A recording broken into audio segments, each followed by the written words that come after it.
বাংলাদেশের ইমিগ্রেশন বর্গ। আমার একজন আত্মীয়, উনি সৌদি আরব যান বেড়াতে, ওনার ভিসার মেয়াদ নেই, অথচ বাংলাদেশের ইমিগ্রেশন ধরতে পারে নাই যে তার ভিসার মেয়াদ নেই। উনি যখন বাংলাদেশ থেকে সৌদি আরব যায়, যাওয়ার পরে ধরা পড়ে সৌদি আরবের ইমিগ্রেশন বলে যে ওনার ভিসার মেয়াদ শেষ, অথচ বাংলাদেশের ইমিগ্রেশন তাকে ছেড়ে দিয়েছে। ইমিগ্রেশনের যাহারা আছেন, আপনারা কি দেখেন নাই চোখে, নাকি আমার মতো কালা চশমা পড়ছেন?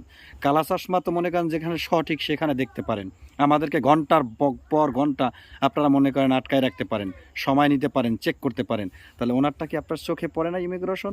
শোনেন, এই রকমের মানুষকে ভুক্তভোগী করবেন না। আপনাদেরকে বলি কেন জানেন?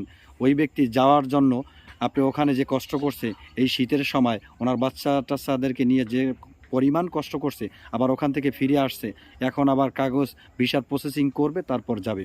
ভুলটা কার ছিল? উনি হয়তো বোঝে নাই, কিন্তু ইমিগ্রেশন আপনার কাজটা কি ছিল?